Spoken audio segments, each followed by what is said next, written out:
So imagine this. For 10 days straight, the federal government completely shuts down the airspace over a major American city, and nobody knows why. We're talking about El Paso, Texas, and in this explainer, we are going to unpack the mystery of what exactly went down based on our source material. And look, this wasn't just some brief shutdown for a presidential visit or something. Nope, the federal government slapped a severe and frankly mysterious flight restriction over El Paso for a full 10 days.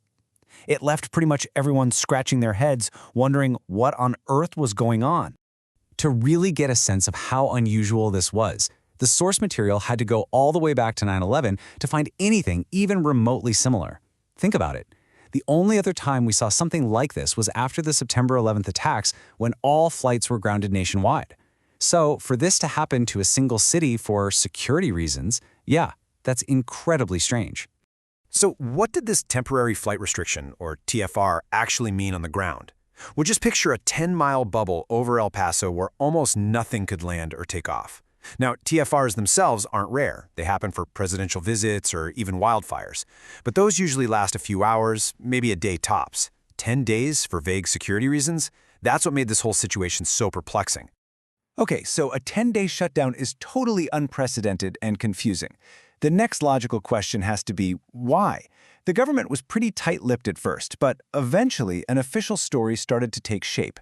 At first, all the public got was this super vague explanation. Special security reasons. I mean, come on. When you shut down a major city's airport, a statement like that just pours fuel on the fire of questions and concern. It's basically a non-answer. And that's the question that was on everyone's mind. A 10-day shutdown points to something really serious. What kind of threat could possibly justify a measure that extreme? And then, finally, a more specific answer started to leak out. An official claimed that Mexican cartel drones had breached U.S. airspace, and the military had to step in to disable them. Now, this is the first solid explanation we had for the crazy flight restriction, but honestly, it just opened up a whole new can of worms. And to really get why cartel drones over this city in particular would set off such a massive alarm, you have to understand that El Paso is way more than just a border town. It's a hugely important strategic hub for the U.S. You see, El Paso is one of the most critical border crossings in the entire hemisphere, and it's also home to Fort Bliss, a massive 1 million-acre army base. Fort Bliss isn't just any base, it's the main hub for rapid deployment and joint mobilization for the entire army. So any threat in this area isn't just a local problem, it's a direct threat to a critical nerve center for U.S. military logistics.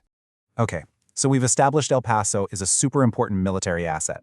But even knowing that, this whole cartel drone story just didn't quite sit right with some of the commentators. They started poking some serious holes in the official narrative. The core of the skepticism really boils down to simple economics. El Paso is the cartel's most important and most profitable smuggling corridor. So why on earth would they provoke a massive U.S. military response and basically shut down their own business? As the source puts it, it's just not good for business. It makes absolutely no sense. So if the official story feels a little off, what else could possibly explain a 10-day shutdown of a major American city? Well, the source looked at a few other possibilities, ranging from a simple dumb mistake to a much more sinister geopolitical plot. Two main alternative theories really stood out. The first one, which the source calls the moron card, basically suggests this was all a giant bureaucratic screw-up. Somebody just clicked the wrong button and caused chaos. But the second theory? It's way darker. It suggests this was a response to a real threat of asymmetrical warfare, maybe involving state actors like Iran working through their proxies. So we're left with these completely different possibilities. A simple mistake on one hand, or a complex international threat on the other. And this brings us to the ultimate point of the source material. Whether it was drones or a mistake or something else entirely, the real issue became the total lack of a clear, trustworthy explanation from the government. The commentators in the source were clearly frustrated, arguing that this level of secrecy is just so damaging, especially when public trust is already low. They made this direct plea for transparency, saying, look, at some point, citizens have to know what's going on in their own country, especially when it involves the military and our own security. Because here's the thing. When the government doesn't give you the full story, it creates a vacuum. And that vacuum gets filled with speculation, with conspiracy theories, and with a growing distrust in the very institutions that are supposed to protect us. We're left trying to choose between incompetence and conspiracy with no real facts to guide us. And that leaves us with the big central question this whole event brings up. It's a question that's bigger than El Paso, bigger than drones or cartels. When the official answers just create more questions than they solve, what are we supposed to believe? What really fills that silence?